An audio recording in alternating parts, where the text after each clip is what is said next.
Porque todos pecaram e destituídos estão da glória de Deus. Sendo assim, todos nós precisamos de recuperação da nossa natureza pecaminosa. Precisamos da cura do pecado e da vida que nos machuca.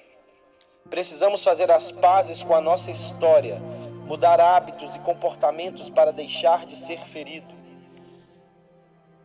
Perdoar e ser perdoado para viver em abundância, pois a vida eterna já começou.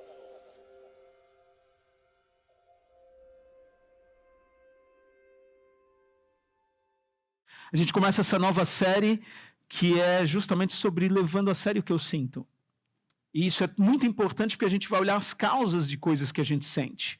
E como a gente se comporta, e por que a gente se comporta do jeito que a gente se comporta, por que a gente faz o que a gente faz, quais são os sentimentos que a gente tem, por exemplo, quando a gente está aqui hoje. São tantos sentimentos diferentes, talvez, pessoas que tenham vindo talvez se sentindo medo, pessoas que talvez se sentindo oprimidas, se sentindo em momentos de dificuldade, pessoas se sentindo alegres, se sentindo leves, outras se sentindo pesadas. Então a gente tem tantos sentimentos e como a nossa vida ela é baseada nesses sentimentos. E a gente vai dar uma olhada então para da onde isso tudo vem, né? Da onde vêm esses sentimentos, principalmente os nossos sentimentos negativos. Então, para começar essa nossa série, a gente vai olhar para a questão dessa nossa natureza pecaminosa.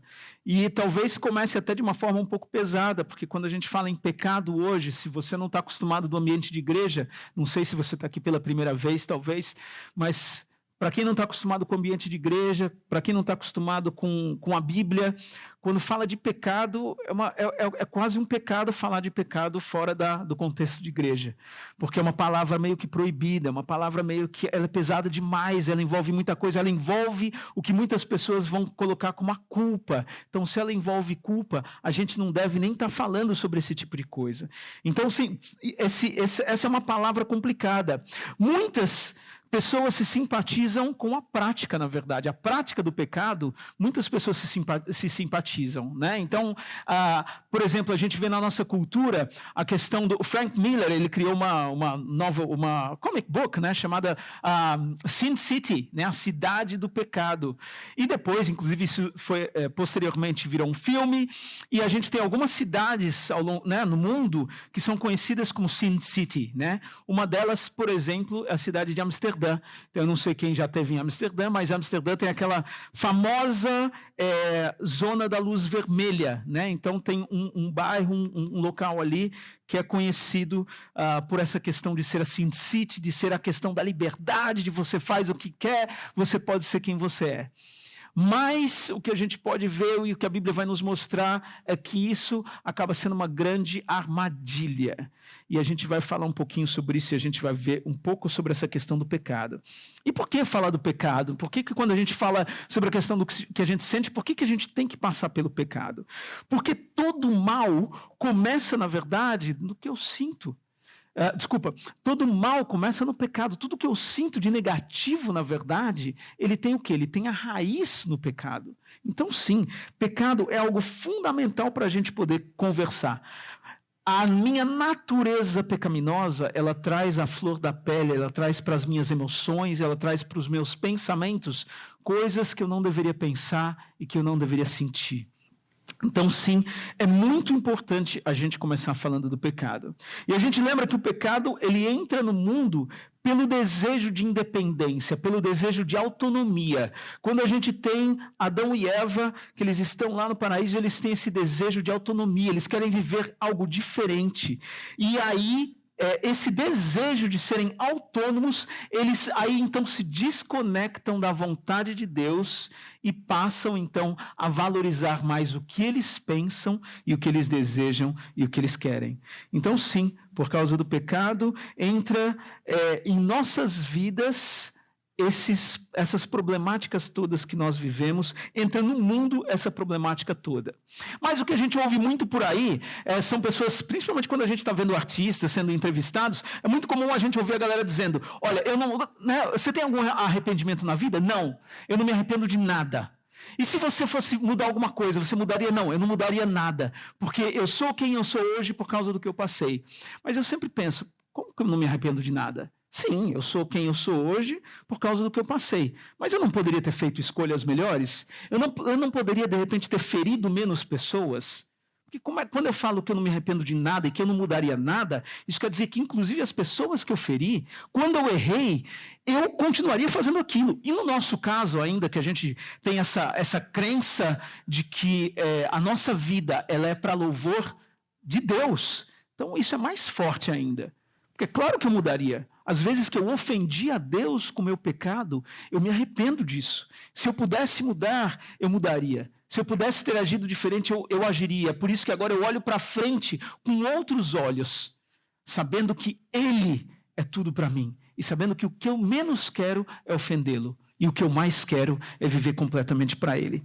Mas esse tipo de coisa é muito comum. E quando a gente ouve falas assim, esse tipo de fala vai mostrar claramente orgulho, vai mostrar a questão da autonomia, da vaidade, inclusive da autoimagem, de uma hipervalorização da autoimagem.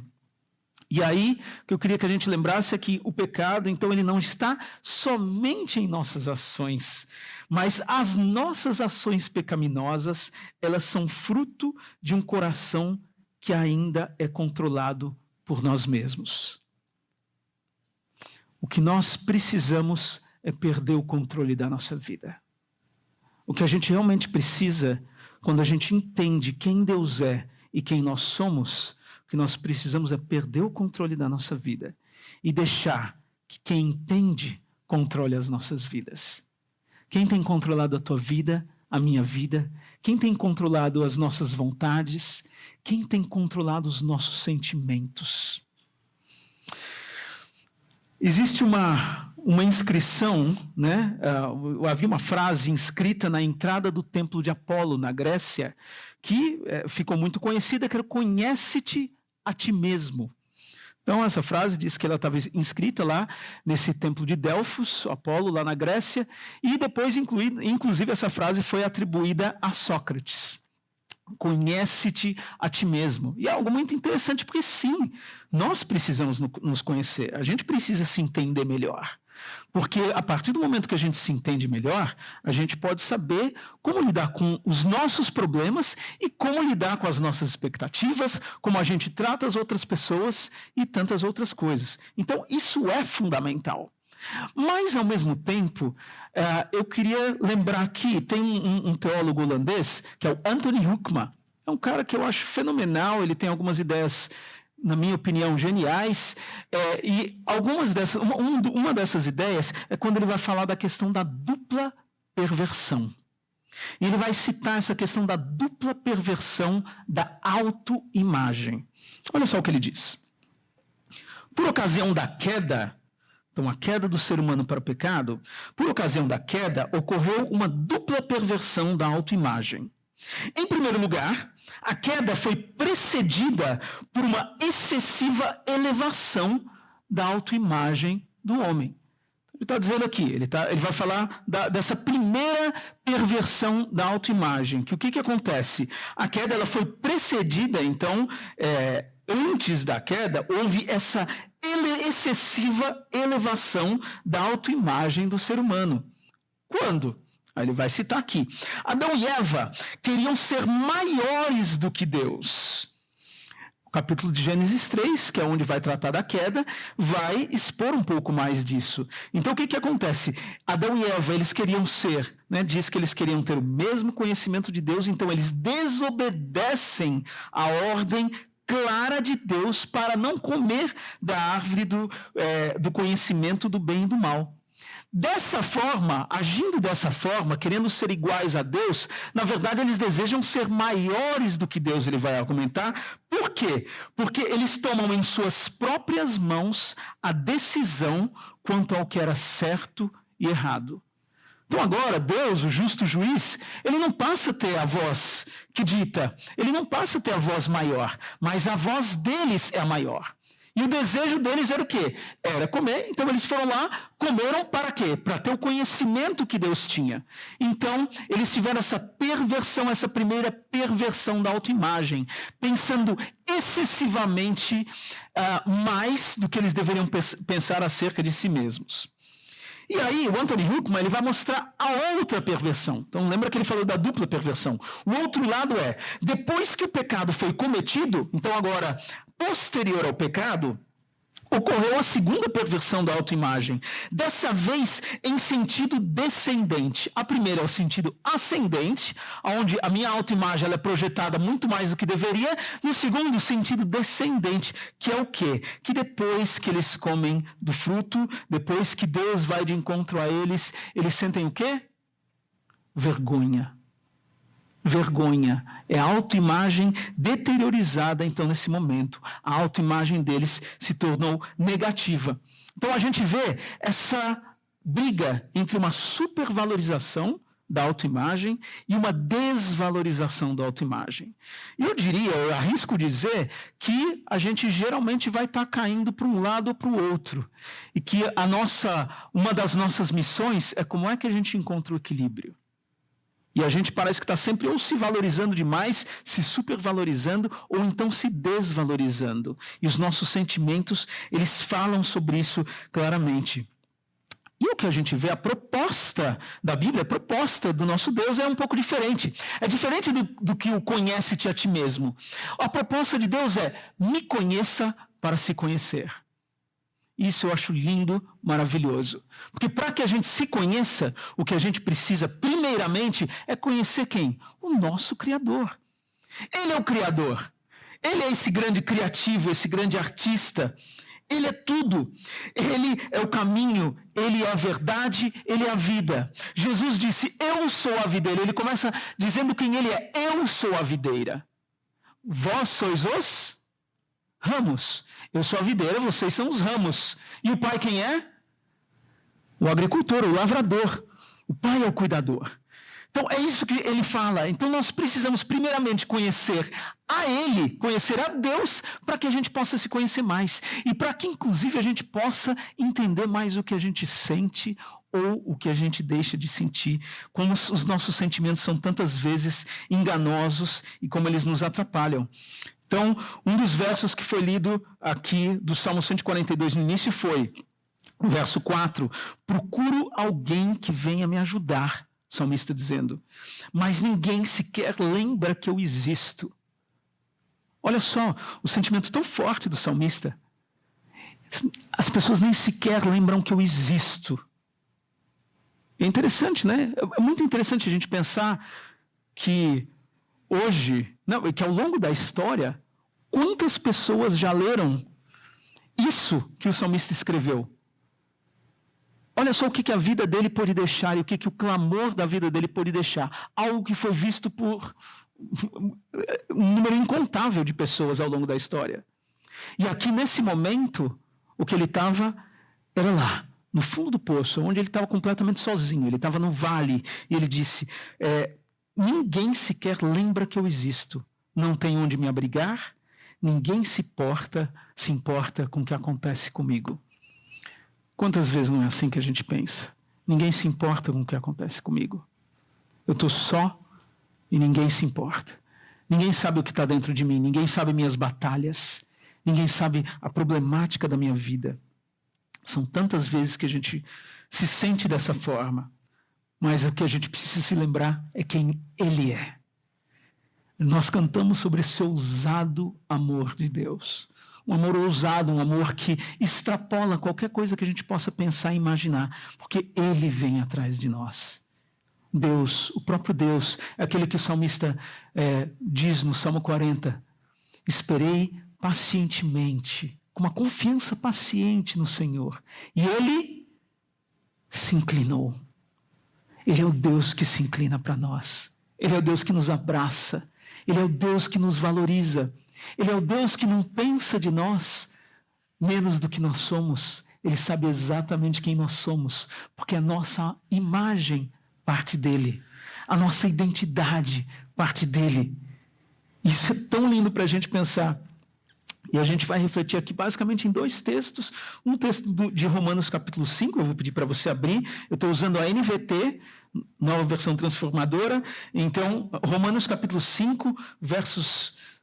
A gente vai começar aqui do verso 12, tá? Romanos capítulo 5, no verso 12. Que diz o seguinte, Quando Adão pecou, o pecado entrou no mundo e com ele a morte, que se estendeu a todos, porque todos pecaram. Então Paulo ele vai deixar claro para nós o quê? Que todos pecaram.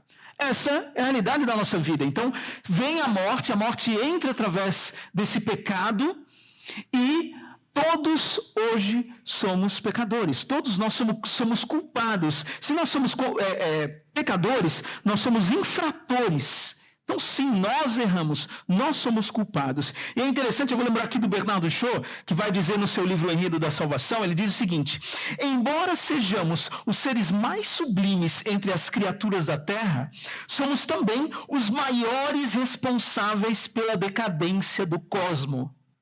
Isso não é verdade?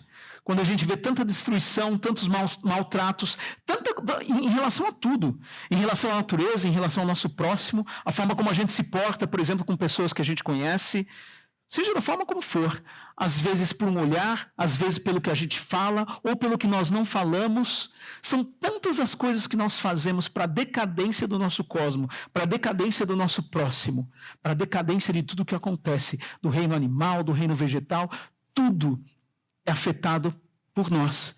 E aí ele continua dizendo então, nós somos também os maiores responsáveis pela decadência do nosso cosmo, pela nossa própria decadência e pela decadência da criação. Então sim, nós somos esses grandes responsáveis. É esse pecado que está em nós.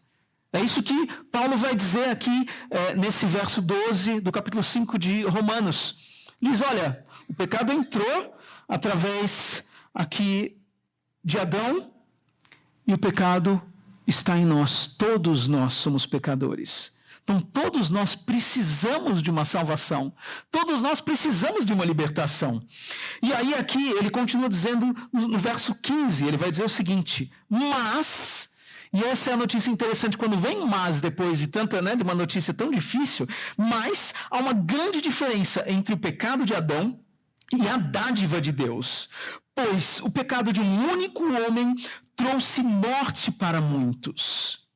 Ainda maior, porém, é a graça de Deus e sua dádiva que veio sobre muitos por meio de um único homem, Jesus Cristo. Então, o que ele está fazendo aqui, ele está vendo os cabeças de raça. Adão como um cabeça de raça e Jesus como um outro cabeça de raça. Adão, ele veio e por meio de Adão, então entra o pecado no mundo, mas precisa de uma solução para isso, porque o ser humano dentro de nós mesmos, a gente não consegue ver solução.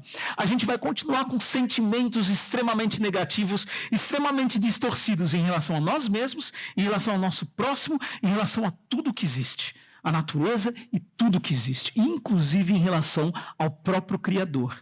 Porque nós constantemente nos colocamos no papel dos donos da verdade, no papel daqueles que devem ter o controle da sua própria vida. E aqui o que a gente vê Paulo dizendo mas maior, porém, é a graça de Deus e sua dádiva. A graça e a dádiva foi de graça que eu recebi. O mundo inteiro não pode comprar, mas nós recebemos de graça. Como que a gente vive a partir disso? Como que a gente vive se a gente recebeu uma graça tão enorme, algo que o mundo inteiro não pode comprar? Mas ele nos deu de graça o seu amor. Nós somos amados por Deus. Nós importamos para Deus. Nós temos um sentido, um significado, nós temos um porquê de existir. Nós estamos aqui porque Ele deseja, Ele te deseja. Ele te deseja, Ele te quer. É esse ousado amor, que não vê barreiras, que nem não existe barreira. A maior barreira que nós tínhamos, que é a morte, Jesus venceu para nos libertar do pecado, para nos libertar de sentimentos negativos que nós temos e para que a gente tenha uma visão própria a respeito de nós mesmos. Mas, quando a gente olha então para tudo isso, parece que é como a gente ir ao médico, né? A gente vai ao médico, a gente tem uma má notícia. Olha, você está com tal doença, você está com tal problema.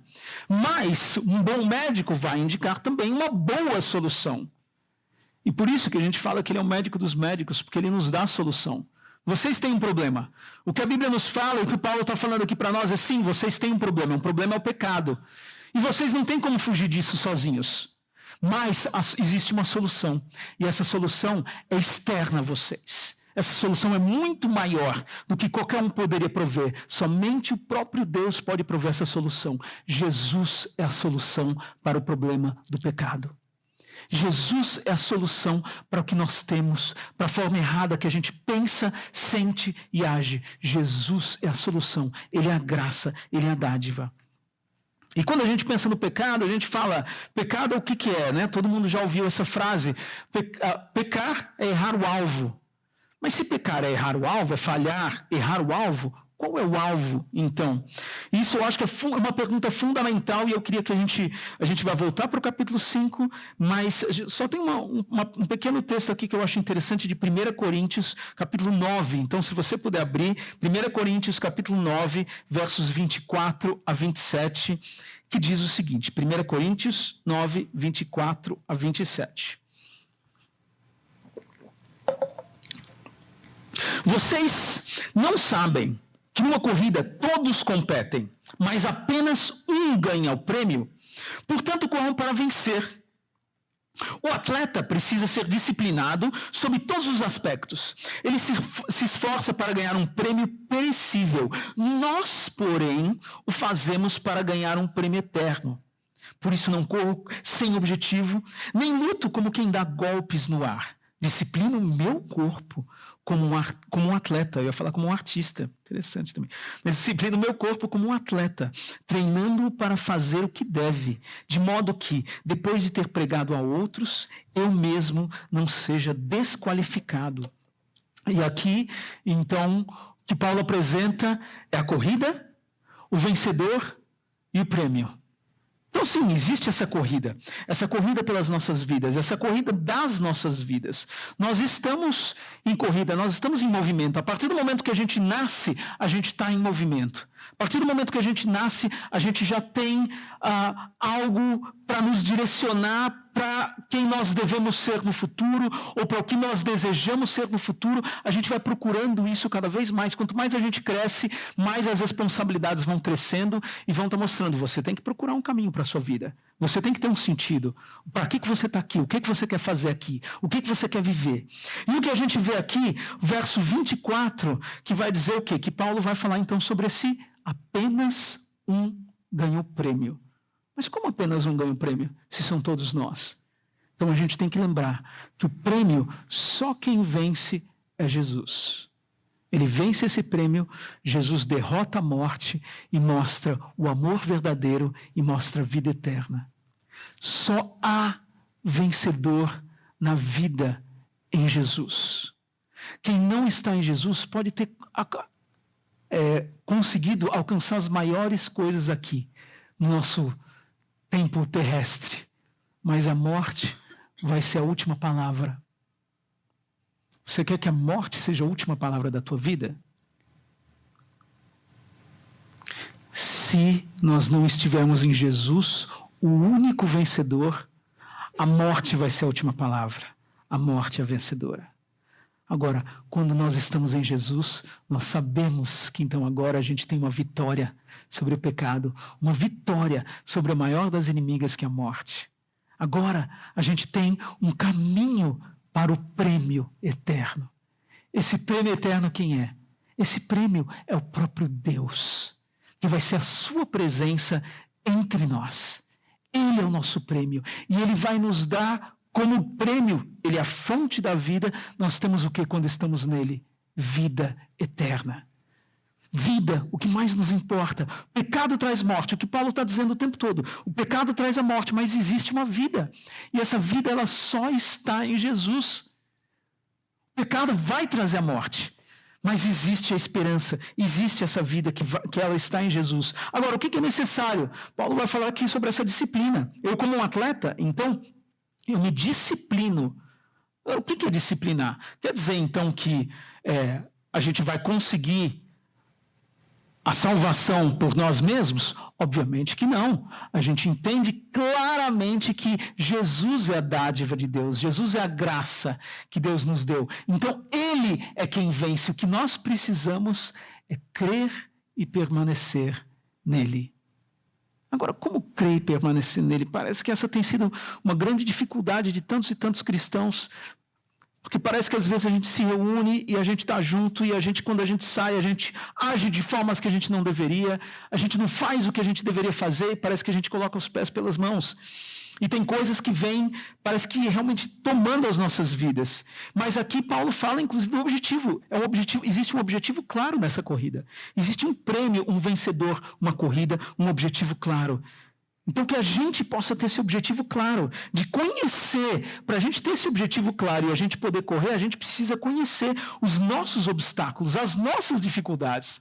Quais são os teus obstáculos, as tuas dificuldades? Quais são as áreas que têm te atrapalhado nessa caminhada com Cristo? O que tem sido difícil para você? Para você ser mais parecido com Jesus? Tem coisas que nos atrapalham. E a gente tem algumas coisas que a gente pode analisar, sentimentos que nos atrapalham. Então, eu queria colocar alguns. Sentimentos, por exemplo, de inadequação. Quantas vezes a gente sente, não, eu não sou adequado para tal coisa. Eu quero me esconder porque eu não estou tão adequado quanto aquela pessoa. A comparação. Como a comparação nos atrapalha. Né? Então, quando a gente se compara com alguém, e aí a gente vai se diminuir, ou então algumas outras pessoas vão ter uma autoimagem ascendente, né? Aquela deturpada ascendentemente. Então, como isso tudo nos atrapalha? Sentimento de rejeição. Então, a rejeição, quando ninguém me quer, o salmista aqui está falando, ninguém se lembra de mim. Sentimentos de orgulho, de novo, aonde eu acho que eu sou melhor. Aonde a minha autoimagem está deturpada, como Huckman disse ali antes. Culpa. Coisas que aconteceram, às vezes que me aconteceram, mas que eu sinto culpa por coisas que me aconteceram ou coisas que eu provoquei. Incapacidade. Não, eu não sou capaz de fazer tal coisa. Eu tenho uma imagem denegrida a respeito de mim mesmo. Solidão, prepotência, ansiedade, vergonha, medo e falta de esperança. São alguns dos sentimentos que a gente tem. E que eu acredito que todo mundo aqui teve alguns desses sentimentos ao longo da semana. Da gente sentir coisas que, puxa, eu sou incapaz, ou eu sou capaz demais, ou eu... Quem somos nós? Que nós tenhamos a nossa identidade definida a partir de quem Ele é. Porque aí muda tudo.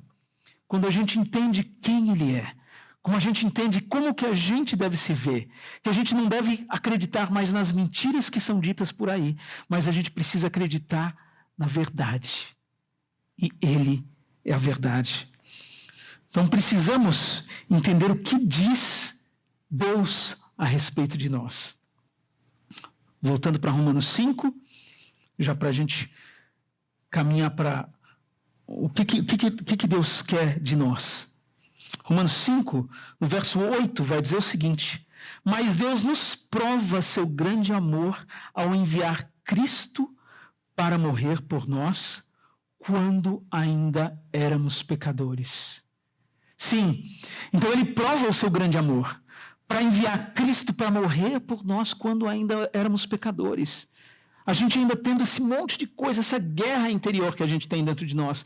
Mas Deus, sabendo disso, Ele envia o seu Filho Jesus para morrer por cada um de nós. E aí no verso 11, no capítulo 5 de Romanos, verso 11, Paulo vai dizer: agora, portanto, podemos nos alegrar em Deus, com quem fomos reconciliados por meio de nosso Senhor Jesus Cristo. Então, por causa de Jesus, nós somos reconciliados com Deus. Nós somos ligados à fonte da vida, ao oposto do pecado. O pecado provoca a morte. Jesus é aquele que nos conecta com a vida. Porque Ele é o caminho, Ele é a verdade, Ele é a vida. Então, eu queria que a gente sai-se daqui com algo muito claro, que nós somos filhos e filhas amados de Deus. Filhos e filhas amados de Deus. Você tem valor, o valor correto, o valor que Ele te dá. Não o valor que você acha que você tem, que às vezes é uma autoimagem deturpada para cima, ou o valor que você acha que não tem, que é uma autoimagem deturpada negativamente. Mas tantas vezes quando nós estamos em momentos difíceis, nós damos mais voz ao nosso sentimento do que à verdade de Deus.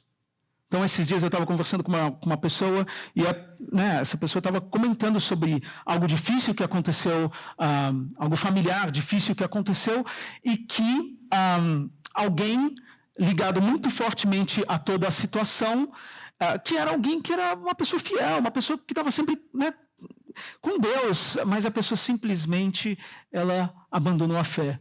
Porque aconteceu algo forte demais e ela não teve condições de lidar com isso e abandonou a fé. Isso acontece tanto.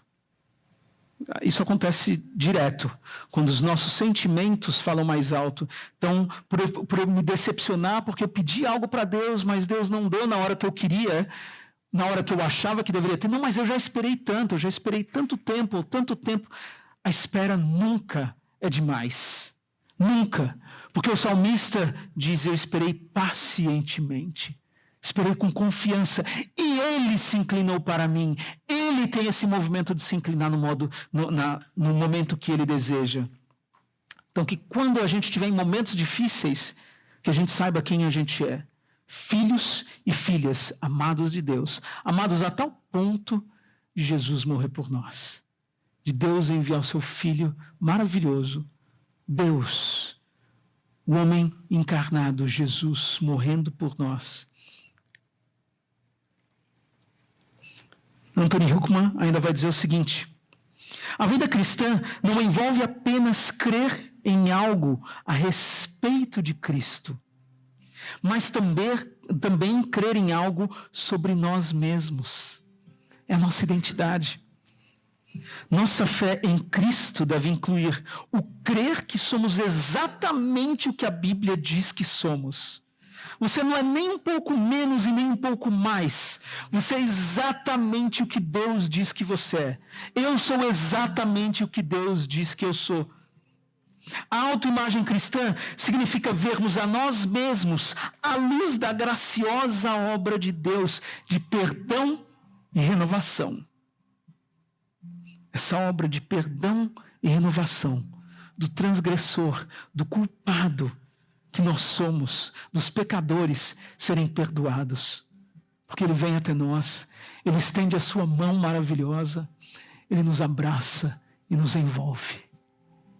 Ele é o Pai que está esperando por cada um de nós. Ele é o Pai que deseja ressignificar a nossa percepção acerca de nós mesmos, dos outros e do mundo. E o Huckman continua dizendo, significa dar a Deus todo o louvor, pelo que por sua graça Ele faz e ainda está fazendo dentro de nós. E por nosso intermédio. Significa confiarmos que Deus pode nos usar. Então, se você se sente inadequado, se você se sente desvalorizado, se você se sente como salmista invisível, saiba que Deus, Ele pode nos usar a despeito de nossas faltas, para fazer progredir o seu reino e para trazer alegria a outros. Sim, nós podemos ser motivo de alegria a outros. A gente tem algo aqui na nossa igreja que é o Celebrando a Restauração. Celebrando a Restauração é esse programa que ele, através de passos, ele vai mostrar como a gente pode analisar certas coisas da nossa vida. Como a gente pode entender um pouco melhor a respeito de nós mesmos e como Jesus é o centro da nossa cura. Nós somos doentes precisando de cura. precisando do grande médico. E a gente vai falar mais sobre isso. Esse Celebrando a Restauração, ele começa a partir de março. Algumas das coisas que a gente fala nesse programa é, por exemplo, sobre a realidade. A gente entender qual é a realidade, quem eu realmente sou. Sobre a esperança. Existe uma esperança, existe uma possibilidade. Sobre compromisso. Como que a gente pode dar o primeiro passo? Sobre a questão da limpeza. Eu fiz ao longo desse ano passado, em um dos momentos é a gente fazer um inventário da nossa vida. A gente olhar para coisas que aconteceu, ao inventário guiado, onde a gente tem várias perguntas para responder. E onde a gente vai pensar sobre coisas que aconteceram nas nossas vidas. E que nos ajuda a entender por que nós agimos como nós agimos hoje. E tudo isso a gente faz buscando a orientação de Deus. Buscando o direcionamento do Espírito Santo de Deus. E Deus fala e traz à tona muita coisa. Coisas às vezes dolorosas, coisas difíceis, coisas alegres. E como sempre, Ele traz a dádiva e a graça, que é o próprio Jesus. Mas então o que a gente precisa, quando a gente olha para tudo isso? O que a gente precisa é ter um objetivo e olhar para Ele. A gente tem um objetivo claro. O nosso objetivo, ele é claro. O nosso objetivo é a gente ser mais e mais parecido com quem Deus deseja que nós sejamos. Esse é o nosso objetivo, da gente cumprir o propósito dele. E como que a gente pode fazer isso? Reconhecendo que nós fomos resgatados para caminharmos para o nosso Senhor. A gente pode fazer isso conhecendo mais a Deus através de sua palavra. Então não deixe de conhecer a Deus através de sua palavra. O ponto 2, a gente precisa admitir, a gente precisa reconhecer. E a gente pode então, através de oração e súplica, admitir que nós somos seres caídos, que nós somos falhos, que nós temos dificuldades e que a gente precisa vir até Deus e falar: Senhor, vem, nos faz, nos refaz. Senhor, nos mostra quem realmente nós somos a partir de quem você é. Além de admitir, nós precisamos, o 3, de comunidade. Uma comunidade que é Deus que ama um povo e escolhe esse povo. E Ele é o pai dessa galera, Ele é o pai dessa família. Nós não fomos criados para viver sós, nós fomos criados para uma vida em comunidade. Então esteja onde você deve estar. Se você está nessa comunidade, esteja aqui de fato. Entregue o seu tempo, conheça pessoas. Busque a Deus junto com pessoas. Procure ser bênção na vida de pessoas. Procure entender e suportar em amor as pessoas e caminhar junto. Mas viva em comunidade. E o 4º ponto que eu coloquei aqui, habitar em Deus. A gente ouviu esses dias sobre a questão da perseverança. Não é só simpatizar com Jesus. Não é dar um like e a gente viver a vida como a gente quer. Mas é a gente olhar para Ele, que Ele é o nosso modelo. Ele é o nosso exemplo. E como uma frase que eu vi, que a Dalila, na verdade, mandou para mim de alguém esses dias: é difícil estar em forma espiritualmente se você só se exercita aos domingos. Se você só se exercita aos domingos, fica tranquilo. Você realmente não vai ser quem você pode ser em Deus. Agora, se você quer ser quem realmente Ele deseja que você seja, se exercite continuamente. Faça parte de um GR. Estude a Bíblia por si só. Vá orar. Busque conhecer mais a Deus. Se entregue totalmente para Deus, porque Ele tem muito para fazer na tua vida. Ele tem muito para fazer na minha vida, porque Ele é a razão do nosso amor. Que Deus nos abençoe. Que a gente possa reconhecer quem Ele é. Que a gente possa saber que tudo que nós podemos ser é a partir de quem Ele é. Que a gente possa saber que a gente não tem tempo para perder aqui, porque nós precisamos nos entregar completamente a Deus. Ele que vem, se inclina para nós, nos ama e fala: pode deixar, traz tudo aos meus pés, porque eu te faço e te refaço como novo. Deus abençoe a cada um de nós. Amém.